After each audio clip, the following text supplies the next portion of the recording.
Hey, did you grab your favorite figure? There'll be an interactive portion that'll be more fun if you do. Let me know down in the comments which one you grabbed. In the years I've been collecting, I haven't seen anything quite like the SH Figuarts Marvel Gamerverse line. It's a unique combination of very high-profile IP with a very competitive figure market and the application of a hyper-polarizing design direction that Bandai Tamashii Nations sometimes, not always, likes to take their action figure lines in. I've been on the fence about reviewing and even buying the figures from this line for all the same reasons everybody has.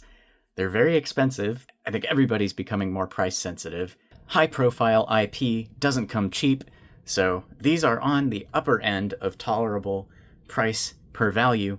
Spider-Man and Cyclops, which I don't have, are reasonably full boxes. Wolverine is not, and we'll get to that.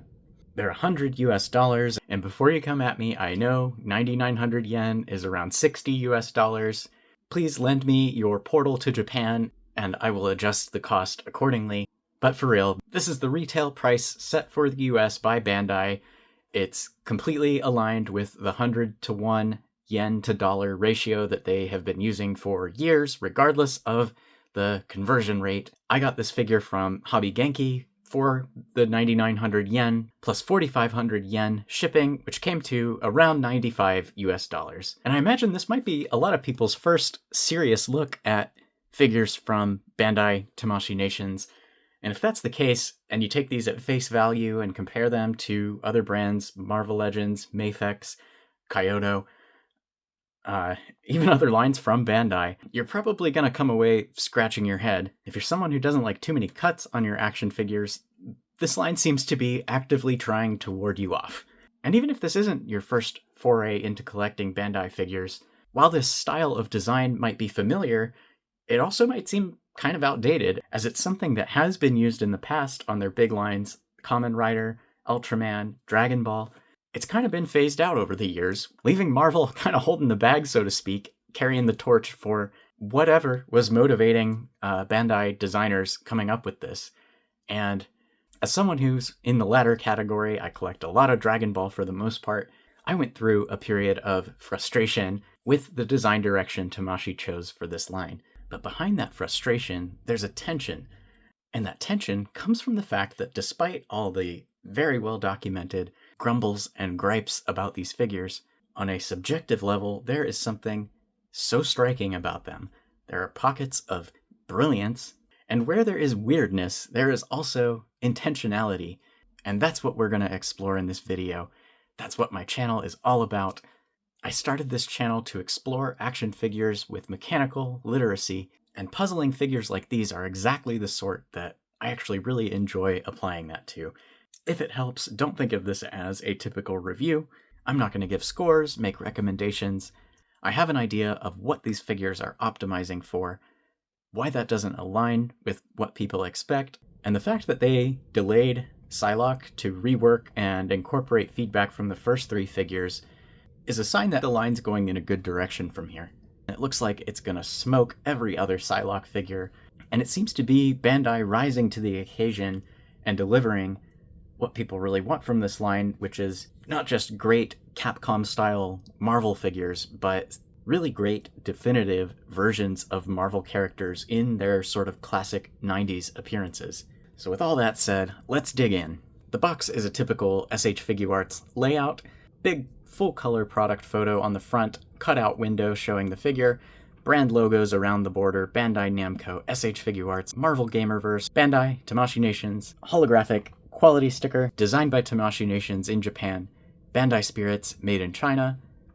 The right-hand side, just the name of the figure, but I do want to highlight this text, which is printed on every SH Figuarts box, and is kind of the brand's mission statement, which I think is very relevant to this video. SH Figuarts is a standard action figure series that uses the art style and technology of Tamashii Nations to pursue character expression through humanoid action.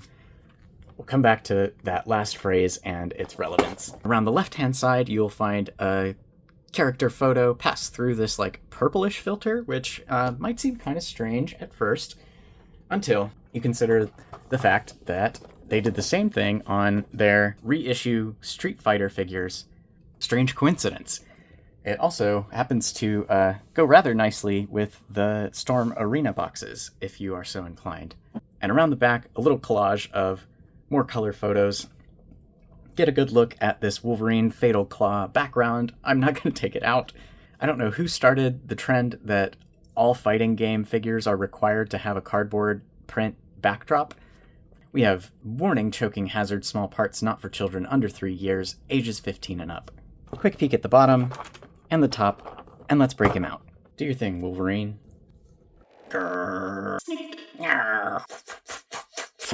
Accessories is going to be a real quick segment. Bandai is in competition with themselves for most empty $100 figure tray this year. Wolverine's not quite as bad as like the Bomb Devil from Chainsaw Man, but might be in the top 5. He has 2 alternate heads, both angry battle expressions, gritting teeth and shouting, and 2 pairs of hands which sort of function as 4 pairs. He has a pair of fists and a pair of tensed open palm hands, both of which feature swappable knuckles so that they can have the claws extended or retracted. Now, my first reaction to this was, that's kind of nuts. Why didn't they just include 2 pairs of fists, claws out, claws in, and then 2 pairs of this hand? Then it occurred to me, you know how the claws on Marvel Legends Wolverine figures are always kind of dull and gummy and warped? It's because they make them out of PVC, typically used to make softer parts on action figures. But it's not the best for sharp, crisp, mechanical detail, which is where ABS comes in. ABS is a semi-crystalline plastic. Think glass. Not quite as extreme, but approaching similar properties. Hard surface and brittle under stress. Because swappable hands have to kind of stretch to pop onto a ball joint, ABS would be a really poor choice for that. They're pretty much guaranteed to be PVC. However, PVC is maybe not a great material for Wolverine's sharp, metallic blade claws. Now, I mentioned Hasbro definitely makes their claws out of PVC, and that's because they have to for safety reasons. If you make a sharp, thin, pointy piece out of a hard plastic, you could do a little bit of damage with this. And this is one of the reasons why import figures are intended for 15 plus and Hasbro figures are 4 plus. Import brands are able to take advantage of a higher age rating and make sharp, pointy pieces out of hard plastic like ABS. And that is not only why I think these claws look really fantastic. These are probably the best Wolverine claws I've seen on any figure. But it also explains why they would make them a separate piece that pops into the back of the hand. And if they're going to do that already, let it be swappable so that you have the bonus of the complete hands with retracted claws. And I'll also point out, Mafex actually did the same thing, and I didn't realize this until this video. You can see the extended claw fists have a separate piece of plastic pegged into the back, whereas the regular fists are just solid PVC, since they chose to make them just a solid, separate sculpt. You do get some open hands, but no claws to swap into the back of them, and so functionally you have 3 pairs of hands. And I don't know what it is about Wolverine companies saying, yeah, we don't need to include anything with this guy. But you can see Mafex is pretty sparse on accessories as well, for some reason. Gamerverse Wolverine here really could use some slashing effects at minimum. Every figure in this line so far has come with pretty extensive effect parts for their moveset. I don't know why Wolverine got the short end of the budget for the wave. It's kind of what it seems like in this case, but that's how they chose to do it, and as you can see, they're not the first company to do so. I guess this is a good time to mention, I don't actually have the Hasbro Gamerverse Wolverine. I really didn't want to buy a 2-pack with a very outdated figure of a character I don't really want in the first place, and we'll probably get to it throughout the video, but I personally just don't really like the way the Marvel Legends looks, and I don't like the way Marvel Legends feel in general. So that's why he's not going to be popping up in this video. I know a lot of people are super happy and pleased with that figure. This is just my taste and what I like to collect. But overall, on the accessories, pretty skimpy. Definitely needs slashing effects. And for a $100 figure, I'd be very surprised if adding solid PVC retracted claw hands for fists and open hands was going to break the budget. For size comparisons, here's SHF Wolverine next to Mafex number 96, the comic book Tiger Stripe Wolverine. And you can see they are pretty much exactly the same size and proportions height-wise. The SHF Gamerverse Wolverine is a little bit wider, which I think is good.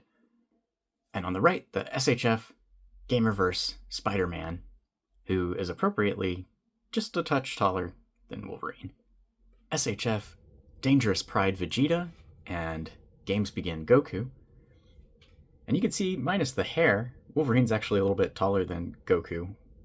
Definitely taller than Vegeta, suggesting the Marvel line is a little bit upscaled compared to some other lines from Tamashii. And that works out because the other lines that you would want to be compatible with Marvel Gamerverse, like Legends, Jada, Storm Arena, even Mafex, all scale a little bit larger than true 1/12 scale. For some Street Fighter crossovers, Yamaguchi Jirihan and SHF Chun-Li, 52 Toys Ryu and 52 Toys Chun-Li, Storm Arena Ryu, and Jada Toys Chun-Li. We're going to go a little bit out of order with this video and start with Articulation because it's so integral to the appearance and design of this figure overall. So let's do a quick speed run, top to bottom range of motion on all the joints. That way you have that in mind when we're talking about the appearance and visual design of this figure.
My goal in showing you the maximum range of motion first is so you can see that apart from a few areas like the neck, knees, and elbows, it's not going to win any awards for most articulation. So what's with all the very specific engineering and cuts on this figure then? And like I said up top, what intrigues me about this Gamerverse line so far is the combination of high-profile IP along with intentionally weird design choices compared to, say, the tried and true simplicity of Mafek's articulation setup. And even compared to Spider-Man from the same line, Wolverine adds even more areas that call attention to themselves, like the added cuts in the neck and torso. And you could write it off as typical Bandai over-engineering. And I think that answer is mostly right, but a little incomplete. So let's discuss the logic behind the over-engineering. What is Bandai optimizing for? What is it that makes Bandai say, yeah, we see that centered ball joint at the waist, and that's not what we want to do. That's not how our figures should work. All right, and it's time for the interactive part. Got your favorite figure ready? I grabbed one of my favorites, the legendary Super Saiyan Goku from SH Figuarts.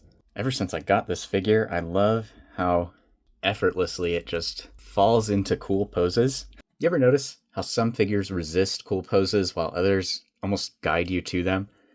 Why is that? So with your on-hand figure of choice, I'm really curious to hear in the comments first what it is and how difficult you think it is to put that figure into cool poses.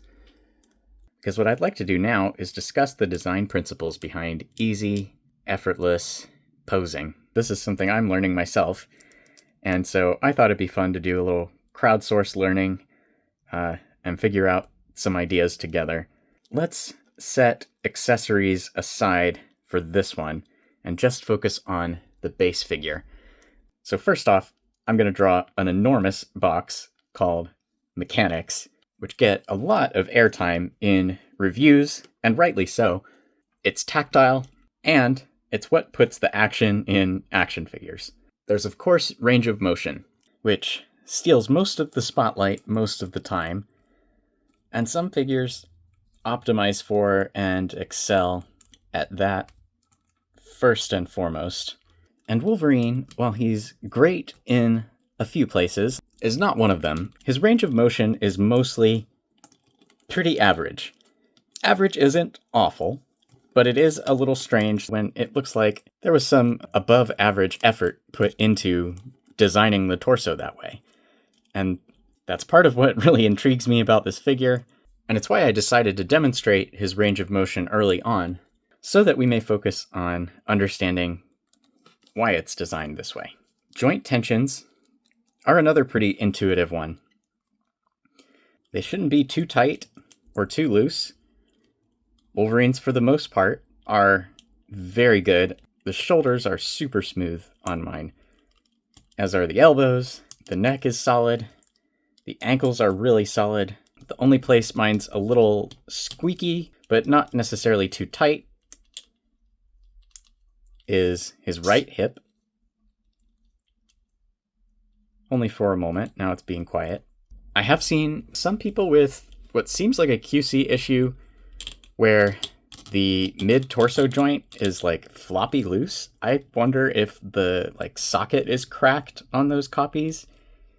But mine's solid, as you can see, so it's not all of them, but that is definitely something to reach out to Bandai or your retailer about if you get a copy like that, because that's pretty unacceptable to pay $100 for an action figure and come home with a marionette. But everything on my copy here is pretty nice and smooth and very well balanced. And it is a balance because oftentimes there are joints that have mechanical overlap, and when you apply forces to it, you want the correct joint to move. So for example,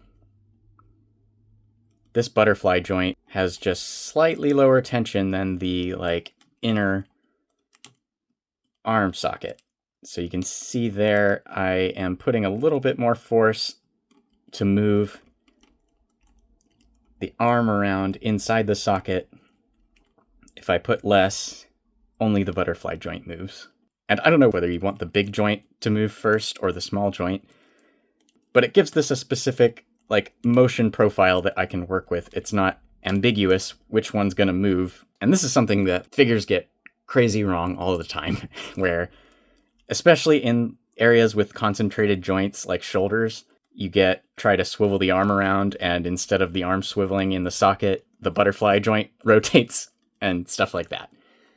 Wolverine's pretty solid in the joint tensions. Goku Legendary Super Saiyan's joints are also buttery smooth, and that makes a big difference for my enjoyment posing figures. Lately, I've taken a pretty firm stance against PVC joints and soft ratchets that a lot of US companies like to use. The type of joints I really prefer are ones that move smoothly, continuously between positions and hold them with precision, which pretty much means they've got to be using a mechanical grade plastic. And I don't know exactly the types that different companies use. I've seen POM, I've seen POK. I don't really know if you can use ABS for a hinge like this, for example, but maybe. You'll have to let me know if you know more than I do. So joint tension and balance is a big one. A different kind of balance, and a little less obvious, is weight distribution. You'll certainly notice if a figure is top heavy. The core articulation needs to be good. The ankles need to be able to ground the figure, which is another big reason the Legends Gamerverse Wolverine isn't around. That figure not having any kind of lower leg swivel, like at the ankle or the boot, really hurts its ability to plant the feet in a crouching pose in a convincing way, because the way the ankle rocker works on Legends is similar to this. It doesn't rotate exactly on the front to back axis, and so you need lower leg swivel to compensate and bring it into alignment so that you can plant the foot. And without that, you end up having to do weird stuff like this just to get his feet on the ground, and it looks a little bad to me. So core mechanic number 1, the figure has to be able to put the feet on the ground. Core mechanic number 2, the eyes need to look where they're supposed to be looking. And Wolverine likes crunching down.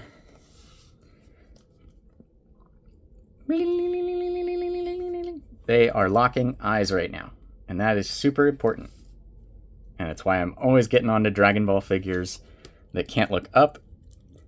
This Goku is one of the better ones, good 45 degrees up, which at least can counteract some of his ab crunch and get him looking almost where he needs to. So that's the bottom of the figure, the top of the figure. Everything in between I think of as a set of axes. For example, the angle of the waist, the angle of the shoulders. You need to be able to manipulate and counterpose the core axes of the body to create some coiling and tension. And through the magic of television, I have cooked up another dish. This is the Yamaguchi Jirihan. I just saw this pose and thought this is a perfect illustration of what I'm talking about with counterposing axes. If you compare the angle of her waist to the angle of her shoulders, they're at 90 degrees to each other or more. But you can see, despite the extreme coiling, the eye line is on point. However, Yamaguchi tends to make some compromises to get there. You can see the head lifting off the neck, some hollow cavities in the shoulders, and this jury figure is interesting because it effectively doesn't have a pelvis. So Yamaguchi's approach, not for everyone, but they see something like a pelvis and say, yeah, let's just delete that thing. It's in the way. And with Jury, we can hide it with all this belt apparatus. And that leads us into the next topic. So that was mechanics. Like I said, it encompasses quite a lot. But what if I told you that's just half the story for action figures? What I love so much about them is the design tension between those two words and the creativity that emerges from it. We talked about action. Now let's talk about figure. The fundamentals of figures don't just apply to action figures. These are art fundamentals. It's very common for courses on figure drawing, sculpting, or anything to do with artistic anatomy to start with these principles. The first and most fundamental principle of any figure-related artistic discipline is know and obey the skeleton. The skeleton is the scaffolding of the human body. It's what separates us from the strange, hyper-complex world of fluid dynamics and keeps us grounded in sweet, sweet, rigid body mechanics. And that's because, for all intents and purposes, in human motion, the skeleton is a rigid body, made up of unsquishable volumes with specific intersections and landmarks that give the body its range of motion, its proportions, and as an art teacher once put it, something to hang all the fleshy bits off of.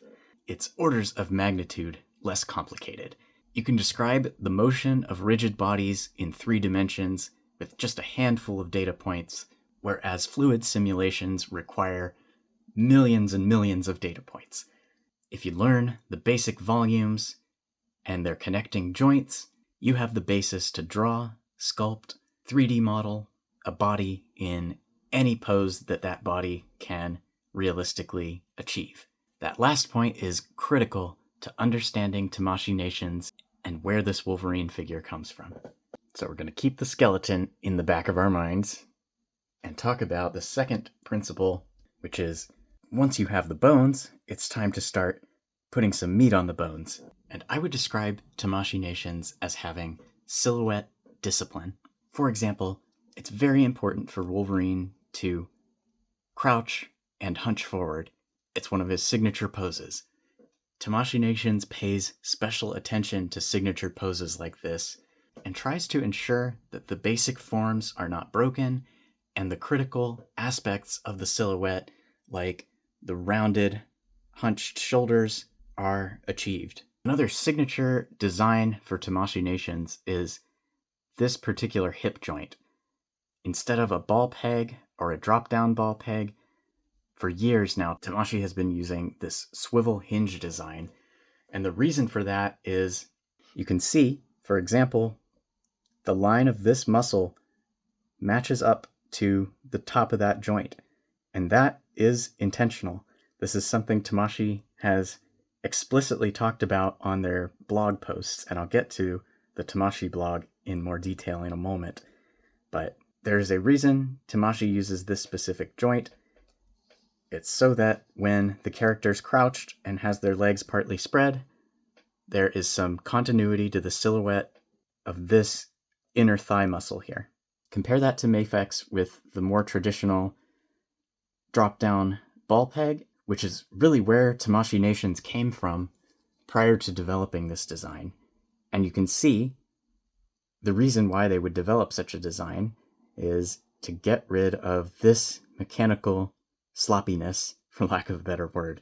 It also just tends to be mechanically a much sturdier design. I'm having a much harder time keeping the Mafex Wolverine upright as I am talking about and poking about the joints here. And part of that comes down to the hips. And overall, if you ask me how Tamashii Nations thinks about sculpting movable figures, it's not that they try to avoid gaps and cuts. That's part of it. But the bigger, more important design direction that they have is silhouette continuity. They try very hard to make things like this happen, where the lower back is rounded forward in a crouching forward pose. You can see Mafex, whose abdomen is all one piece, still has this like concave shape in the lower back because that's its resting position. Tamashii Nations has tried, and you can argue about their success with this design, tried to bring a natural rounding to the lower back when the character is hunched forward. One of the most controversial aspects of these figures, this hip design, where this rotating hip cap slides back and kind of becomes the butt cheek.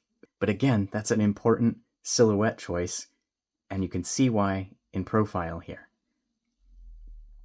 The silhouette is unbroken going down the backside under the leg. Mafex over here incurs this like dip and cavity between the hip and the leg. And for Tamashii, this is not only about preserving the silhouette of the hip, it's also about obeying the skeleton, where the hip rotates forward on a fixed axis. It doesn't drop down, it doesn't swing forward, and Mafex not only breaks the silhouette with this design, they dislocate the hip joint. It floats away from the skeleton into a position the human body can't go into. To understand the design philosophy of Tamashii Nations, it helps to know a little bit of the history of SH Figuarts. And the history of SH Figuarts starts with Kamen Rider, an IP that is not very well known in the West, but is actually SHF's oldest and most profitable IP, not Dragon Ball. Dragon Ball was second, I believe, and third most profitable. Bandai formed the Bandai Spirits collectible subdivision and Tamashii Nations SH Figuarts in 2008 as a successor to a popular collectible Kamen Rider line called Suchaku Henshin. Note the initials SH. Suchaku Henshin was a transformation-oriented Kamen Rider line that came with sort of blank suited bodies with die-cast armor pieces that you could attach to them, like Super Battle Collection style. That line spun down in 2008 and was replaced by SH Figuarts. Eventually they'd rebrand the SH to stand for Simple Style and Heroic Action, but all of that is to say SH Figuarts exists for one reason, and that is Kamen Rider. It's still their most popular IP, even though pretty much nobody in America knows about it, including me. I've learned a little bit about it through other SHF collectors, and even more from reading the Tamashii Nations blog, which these days is mostly a lot of like puff marketing pieces. There are a couple about the Marvel Gamerverse figures, but they're pretty light on detail. They talk about Wolverine's claws, his cowl, and how they really wanted to nail his crouching, hunched forward pose, but that's about it. The best articles on that blog tend to either be a little bit older or articles featuring this gentleman, Kyo Nagashio, who is a sculptor at Tamashii Nations and quite a busy one at that. These days, he has his hands on everything from the villains in the My Hero Academia line, including Dabi and Shigaraki, the most recent Luffy from One Piece, as well as their super ambitious competition figures, Ace and Marco. Keep that in mind. He's also sculpted the ever controversial, but a line that I love quite a lot, the Berserk line. And most importantly, if you turn back the clock a little bit, from what I can tell, he is one of, if not the inventors of Shinkoucchou Seihou, which is a little subline under the Kamen Rider IP that uses a constructive, anatomically grounded, true bone sculpting method. Shinkoucchou Seihou translates literally to something like true bone sculpting. And as it sounds, it refers to sculpting action figures from the skeleton outward. Start with the skeleton, nail the proportions, layer the muscle mass over top of that, and build the figure from the inside out. The bone sculpting method lends itself a level of anatomical fidelity that just working with base volumes off of concept art hadn't been able to capture yet. And if you read interviews with Nagashio, He'll talk about things like natural movement and mechanical designs that don't break the silhouette when hitting key character poses. And he says things like capturing the soul of the human actor, the character, in the figure. And it may sound poetic, but I think what he means is making the figure look lifelike, bringing it to life, and achieving that through anatomical fidelity and mechanical discipline that isn't common to all action figures. And sometimes that does include things like sacrificing raw range of motion or even adding cuts to a figure that might seem unnecessary, all with the intent of nailing the key character poses and preserving the forms of the body and the skeletal relationships underneath as much as possible while still making the thing out of plastic. Now, I haven't found any direct concrete link from Nagashio to the Marvel Gamerverse line. In a recent live stream, a Tamashii Nations rep did mention the fact that a woman designer who was working on Marvel Gamerverse, including Wolverine, had also previously worked on Berserk. And as I mentioned, if you look up the Tamashii blog articles about the Berserk line, Nagashio is right there talking about sculpting guts with the bone sculpting method. So at the very least, there is some level of cross-pollination between Shinkoucchou Seihou and Marvel Gamerverse via the Berserk line. But even beyond that, you can infer, just based on how Shinkoucchou Seihou is positioned, and as I mentioned, how many things Nagashio has his hands in as a sculptor, this is obviously someone that other sculptors at Tamashii Nations probably look up to. Like I mentioned, Shinkoucchou Seihou is prestige. The One Piece competitions are prestige. That's just Tamashii showing off how good they can make an action figure. Plain and simple. That Marco figure looks beautiful. And so while there may not be a direct link between Shinkoucchou Seihou and Marvel Gamerverse, there is certainly some common DNA, some design fingerprints here and there, like the curved hip design that was specifically talked about in one of the Kamen Rider interviews, how it preserves the silhouette at the back of the leg when doing kicking poses. I think since 2014, when it was first introduced, Shinkoucchou Seihou has also expanded to Ultraman, maybe more, but I'm honestly not sure. I don't know a ton about that side of SHF. However, I do know Kamen Rider is owned by Toei.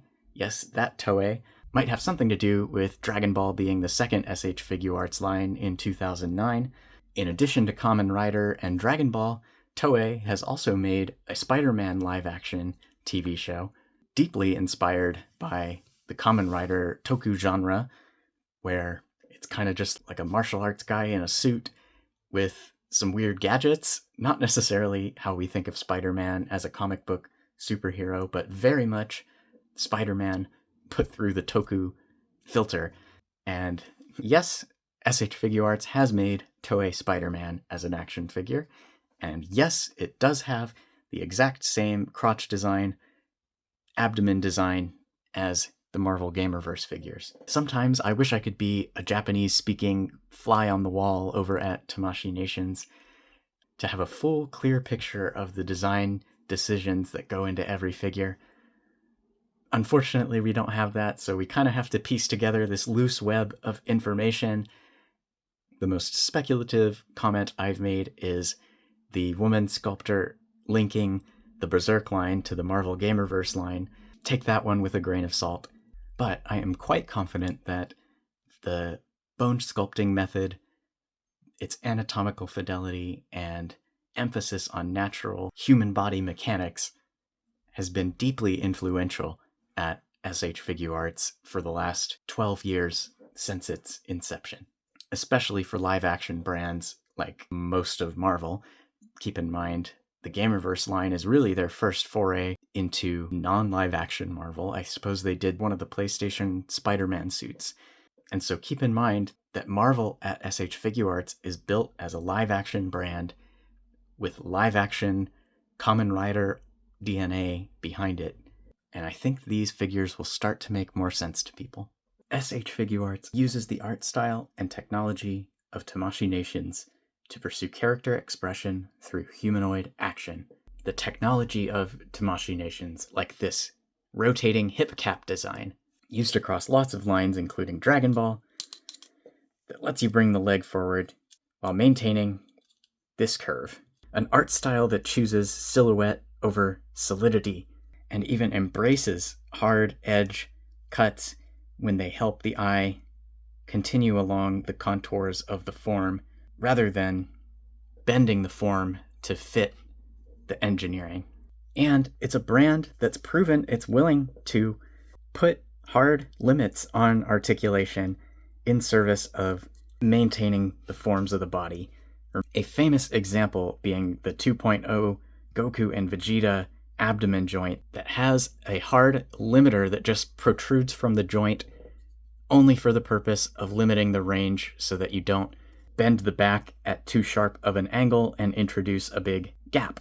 And that is its only purpose, to the point where a lot of people just go in, trim that limiter away to get more range on those abdomen joints. However, that's not the only design direction. At a lot of lines, including Dragon Ball, have started to embrace soft PVC overlay parts and different ways of cutting the articulation to still preserve the silhouette, and only time will tell if the soft PVC parts will come back to bite us in 10 years due to plasticizer, which is what gives it that softness. The plasticizer leaks out of the PVC matrix, and that's why sometimes old figures have that like tacky, oily, sticky feeling, and the plastic that kind of discolors and turns brittle over time.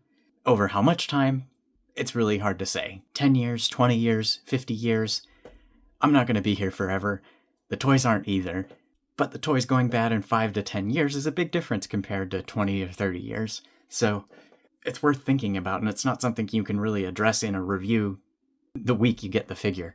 So far, Marvel Gamerverse has not embraced soft PVC materials. They've stuck to a formula and a pipeline that produces reasonably well articulated figures while still using hard plastics for the most part. And I think that this direction has been polarizing for Marvel because it's already such an active figure competitor space, with Mafex, who's been making reliably well-sculpted, well-articulated figures with kind of their own 10-year formula. Hasbro, who are definitely pretty hit or miss. They're mostly all misses for me just because of the materials that they use, but a lot of people swear by their durability, and their Maximum Spider-Man is demonstrably very good in terms of range of motion.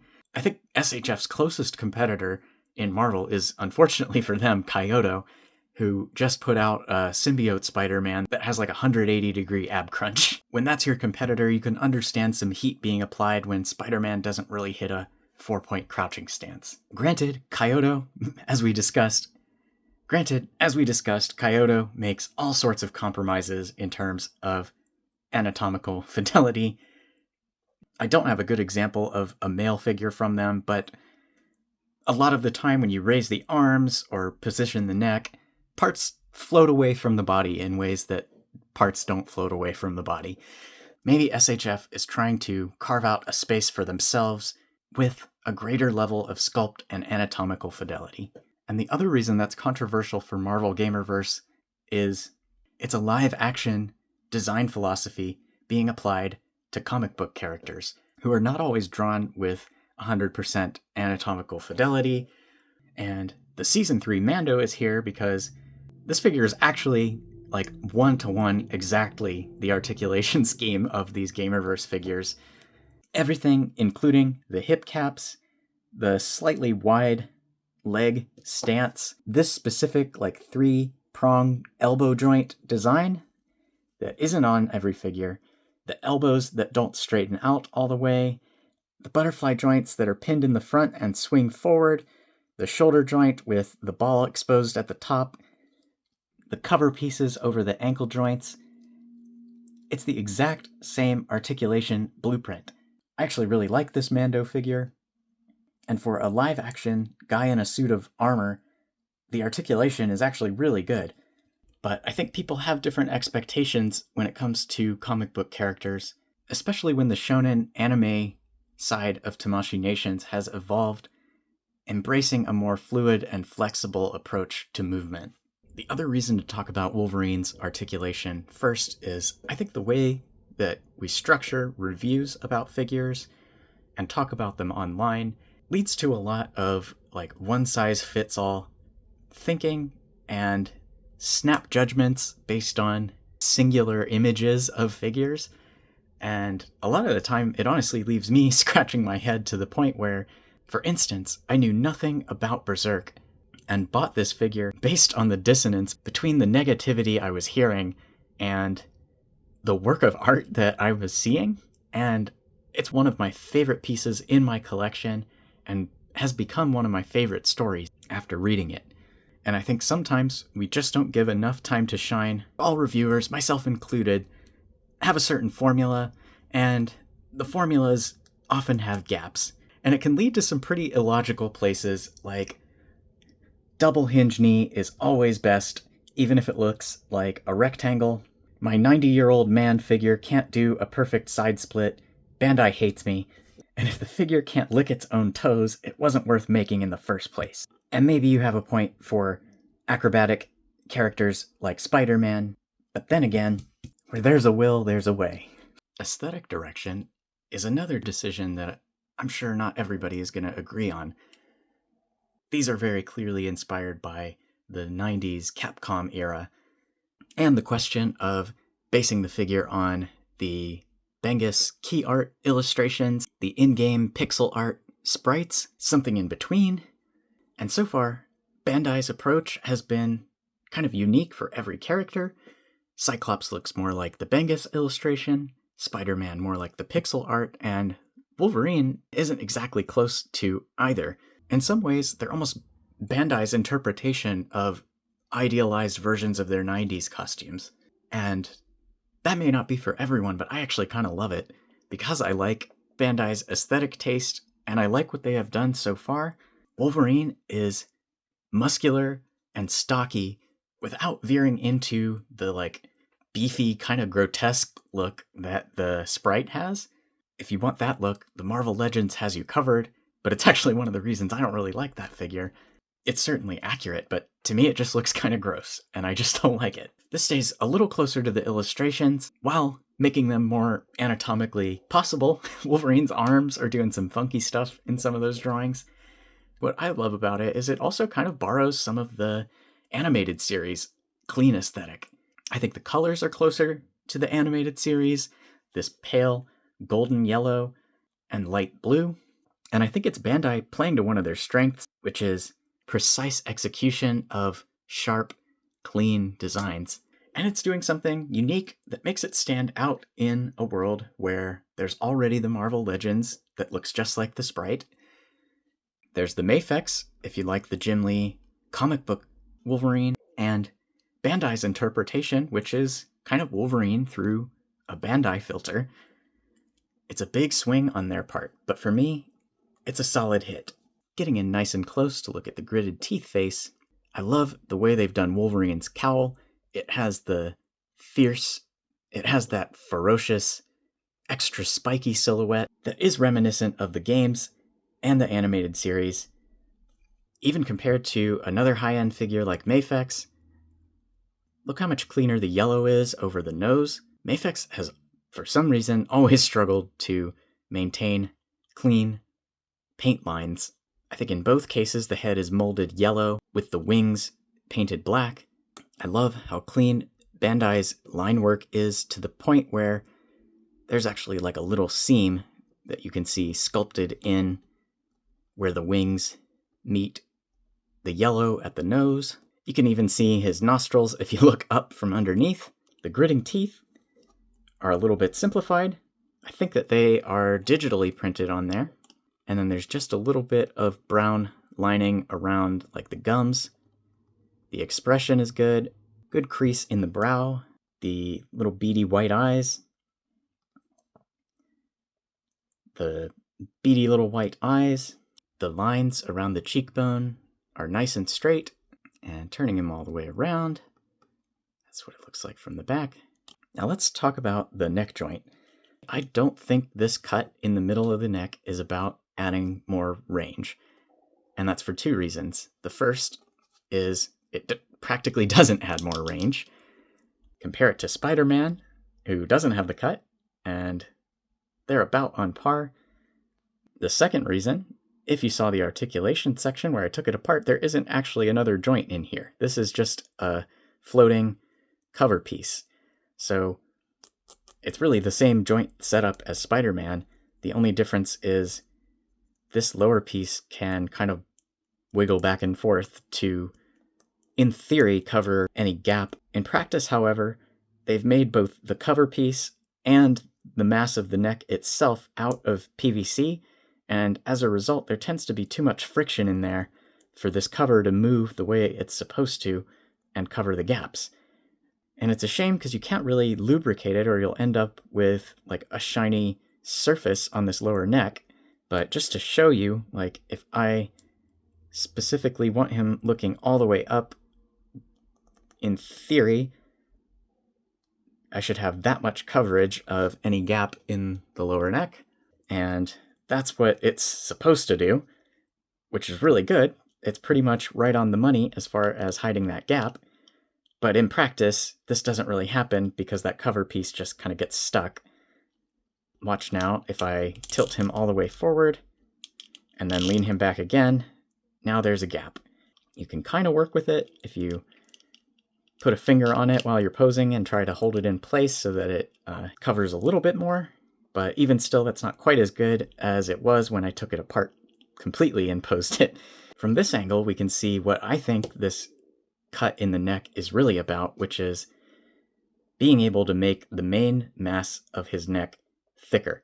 Notice how the top part of the neck is wider than the cut in the torso?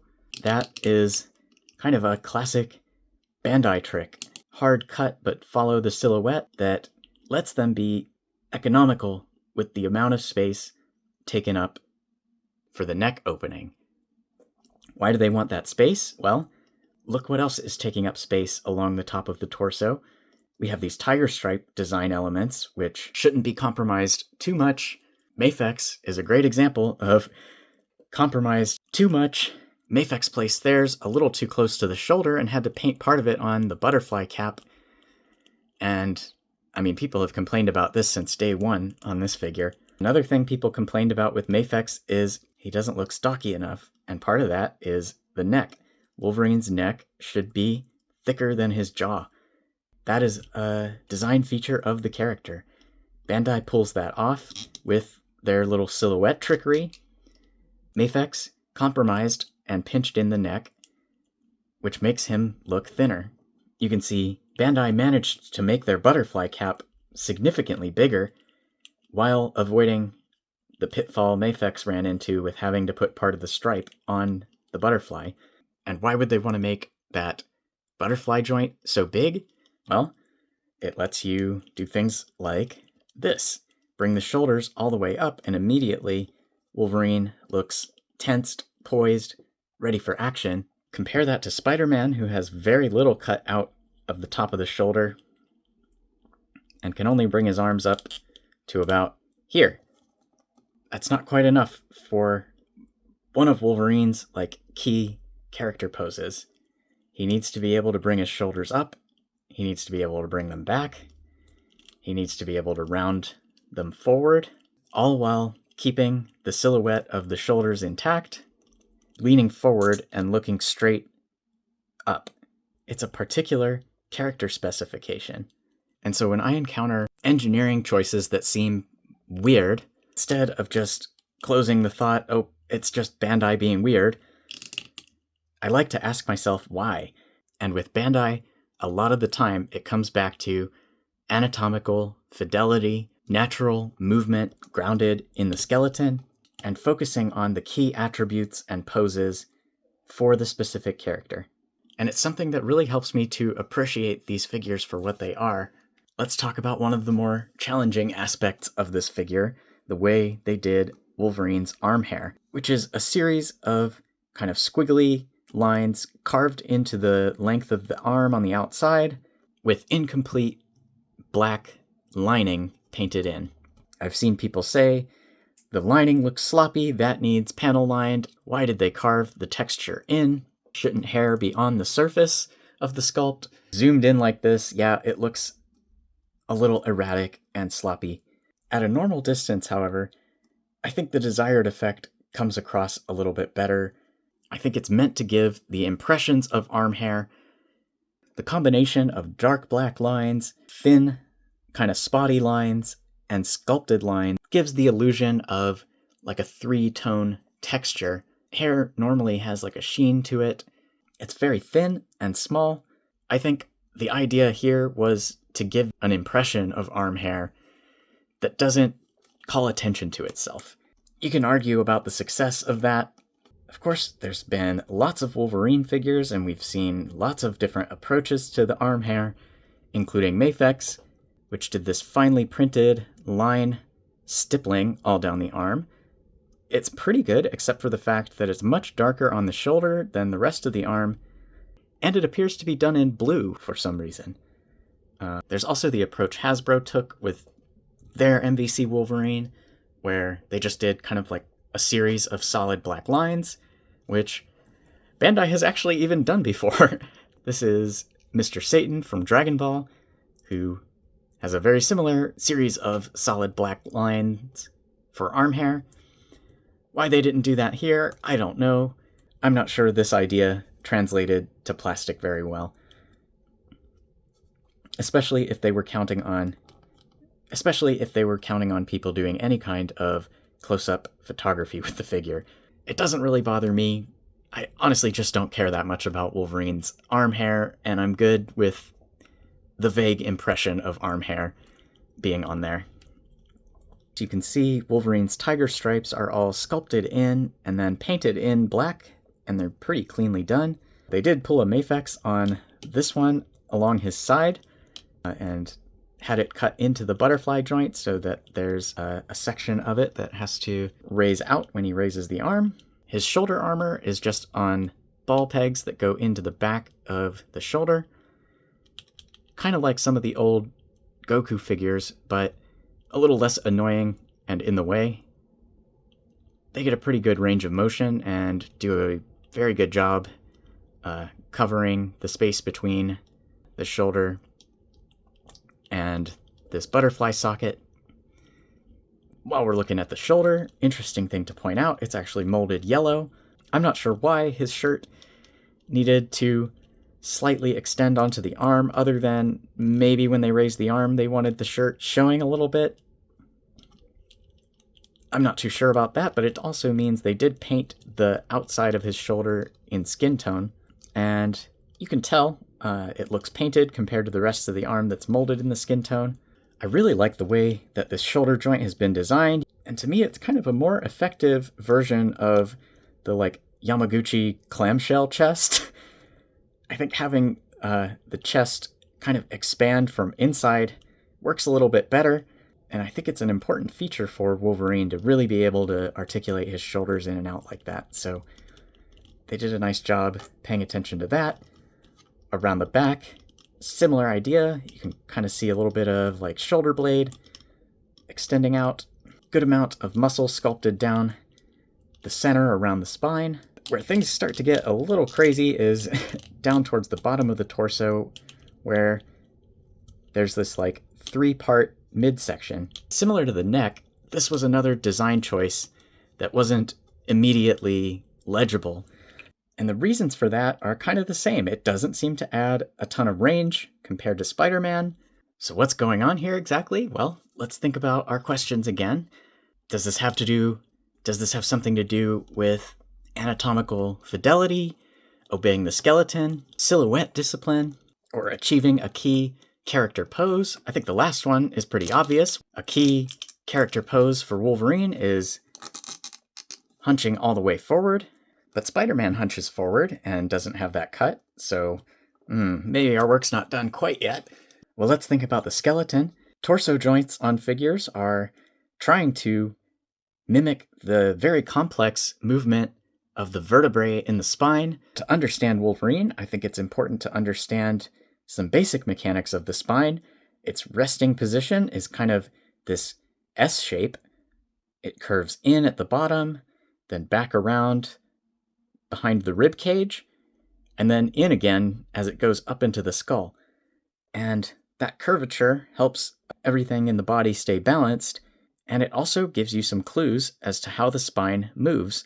You can see, because this part of the spine is already curving this way, there's not a ton of room for it to start curving even further and lean back. The lower back is mainly for arching forward and rotating side to side. And then leaning back primarily occurs in the upper spine.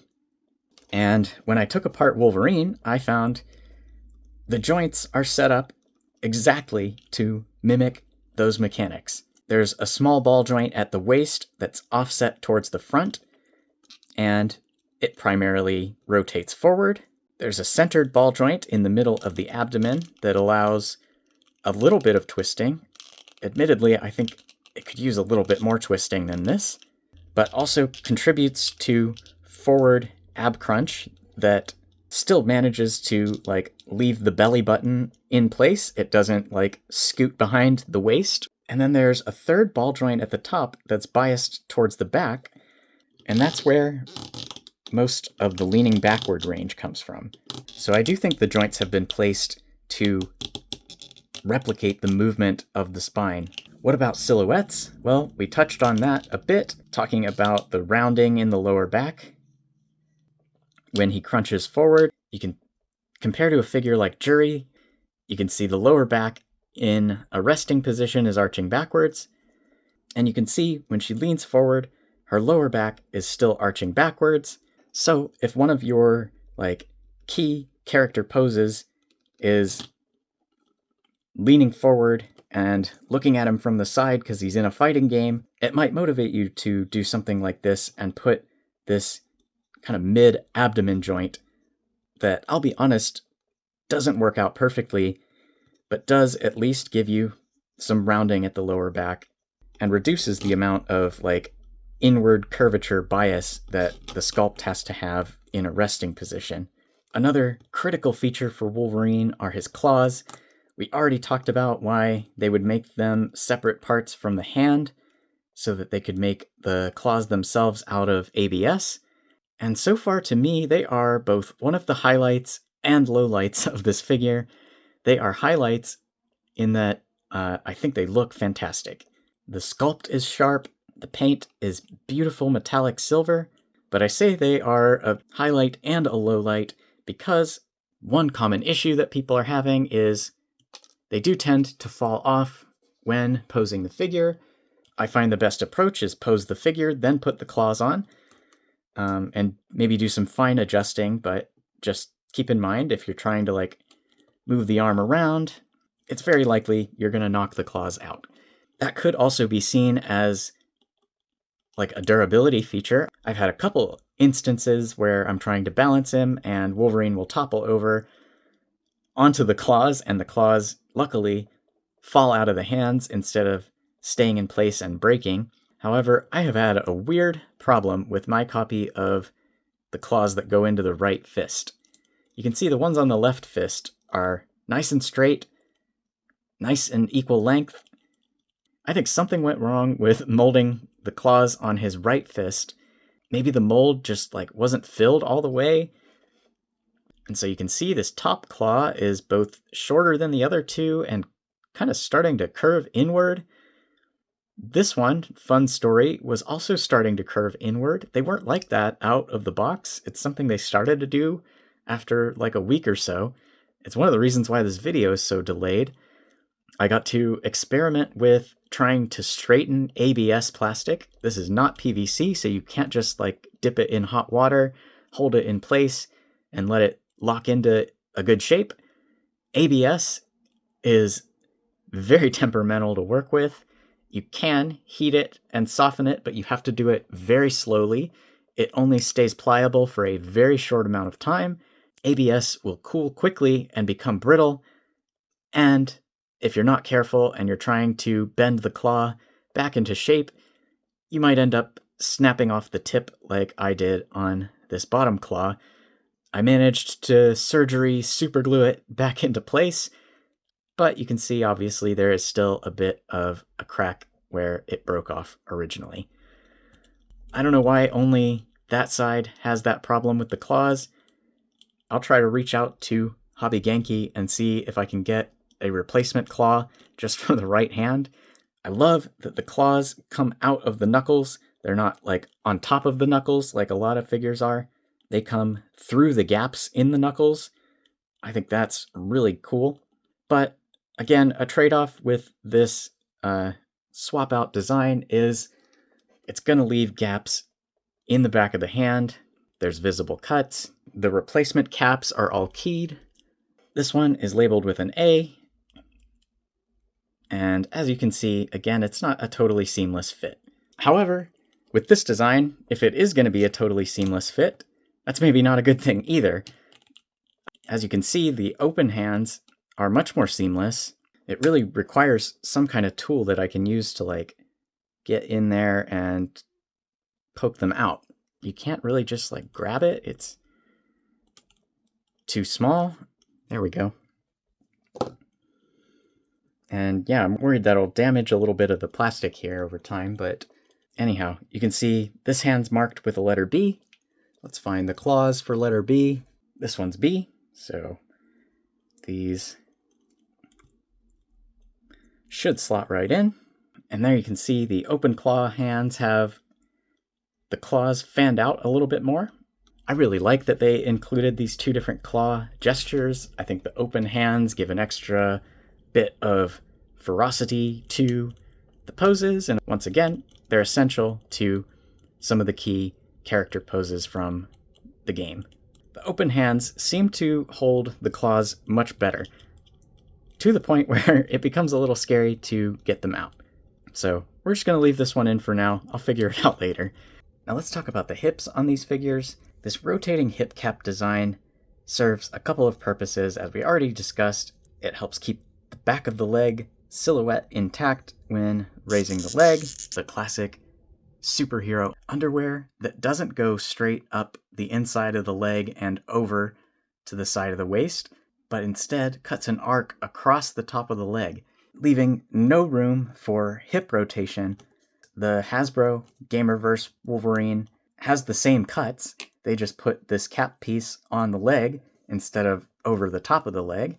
Or you can take Mafex's approach and both kind of cheat the underwear shape, having it go up higher on the inside of the leg, and giving the hip a drop-down capability so that you can move the hip joint out of the way of the underwear. And it leads to a lot of visual and mechanical compromises that I don't really like. The leg kicks out to the side. The blue of the underwear rubs off on the yellow. You can see just how much they pinched in the top of the leg here. And I think all of the Hasbro Wolverine figures were closer to this design prior to the X-Men 97 Wolverine. That was the first one I noticed they put a small blue section across the top of the leg. But again, one of the common criticisms for the Mafex Wolverine is he just looks a little lanky. And this is another reason, because like the muscle of the inner leg is just gone. It's not there. It's another one of the advantages of Bandai's design. They put these hard cuts, but that serves the purpose of letting your eye track and follow this silhouette as if it closed the gap all the way. Whether that works for you, I think, is up to everybody's individual eye. And I think it's clear enough that SHF's Wolverine doesn't have this like pinched in top of the leg like Mafex does. So I think this is a hip design that has its place. I'm not sure it was the right choice for Spider-Man since he isn't wearing underwear. What I don't like about the Gamerverse approach to this design is this thin strip of plastic down the middle of the back. This, to me, is what gives the appearance of a thong, and I think it's the worst possible way to cut the back of the waist with this type of joint. A slightly better example, I think, is Zarbon from Dragon Ball. It's not perfect, but at least, as you can see, this central piece is a little bit wider. His butt crack is sculpted in. It's not a weird, thin thong strip, but however, it does still look a little mechanical and broken up, And therefore, I don't have a good example of this, but I think the best way to do this design is either have it cover all the way across and round down to meet this part of the cap when the leg is forward, or just don't have anything on the back and let the space between the two plates essentially go to 0 and form the butt crack themselves. I think there are some blank bodies that have taken inspiration from that approach and have managed to do a pretty good job with it. I hope they don't continue to do this weird flat strip of plastic down the middle. I'm glad they're using a different design for Psylocke. I think the internet might have had a meltdown if they had done this instead. And that weird strip down the middle doesn't just destroy the appearance from the back, it also means when the hips are rolled forward, he gets like mechanical looking square butt, and that's not right. And there's like a suggestion of the silhouette from the underside, but again, it's too like sharp, square, and mechanical looking to really be effective. The belt is painted red across the top of his waist piece, and the X is sculpted on and perfectly painted, which is more than I can say for my copy of the Mafex. You can see where the X was sculpted versus where the paint landed. That's not quite right. As far as the rest of the legs, they did a great job with the sculpt of the knee. I think it looks really good, both at rest and flexed. There's actually a ball joint at the top of the boot. It doesn't give you a ton of range, but it does let you pivot and swivel the boot just a little bit, and it helps with the deep crouching poses, as does the fantastic ankle articulation. Really good ankle rocker, good range forward and back, nice sturdy toe joints. I don't really have a bad thing to say about the boots. The black paint is super clean all the way around. This little cover piece over the ankle joint even has a little bit of a continuation of the black stripe that helps the pattern continue from the upper boot to the foot. Similar at the back with even more surface covering the gap. I think that's super clever. It helps them put design elements on joints, which typically, if they're made of POM, you really can't paint POM. It's too smooth. The fine details here, really nicely done. Let's take a quick look at the shouting face. I think the expression's really good. The details are really clean. There's a good amount of like opening and depth to the mouth. I did not like how Cyclops' mouth was just like a solid pink surface. I thought that was kind of weird. And you can see the open mouth here is actually a separately inserted piece, and that lets them get like really precise edges inside the mouth. So where does that leave us with SHF Marvel Gamerverse? For me, as someone who's more of a casual Marvel fan through the video games, I was excited when this line was announced, frustrated by limitations when the figures started coming out. They're not the best absolute posing machines. They're not great value per dollar, especially Wolverine, but I've enjoyed making this video as a way to explore why I like them anyways. And ultimately, I think for me, it comes down to they're figures that are just full of personality. And they're designed with anatomical cohesion in mind. And in a world where more and more figures are becoming softer and squishier and cheating and breaking the anatomy more and more to maximize range of motion, it's refreshing to have figures that feel smooth, solid, sturdy in hand, while still offering a fun level of articulation. They're not going to top Kyoto, but they're not statues either. So let me know what you think. Let me know if you'd like this longer, more analytical kind of video. I thought it would be an interesting way to make videos about figures that are a little bit past their news cycle, so to speak. Did it help to understand the design of these figures? Do you make it a full-time job to be mad about them on the internet? Let me know how you feel, and let me know what you're thinking about the Marvel Gamerverse going forward. I think overall my thoughts are a bit of a rocky start with the first three. I think for me, there's more to love than to despise, and to be honest, the alternatives just aren't really that appealing to me. I've had the Mafex comic Spidey and Wolverine for years now, but Mafex has always felt a little generic and stale to me. And these two, thanks to the amount of personality they put into them, have very quickly become the Spidey and Wolverine that I'll be keeping going forward. As for what the line does next, like I said, I'm a pretty casual Marvel fan, so I'll definitely pick up Psylocke and probably Venom, but I'll probably be picky and choosy beyond that. This has been the Art of Action Figures. Thanks for watching. I'll see you in the next one.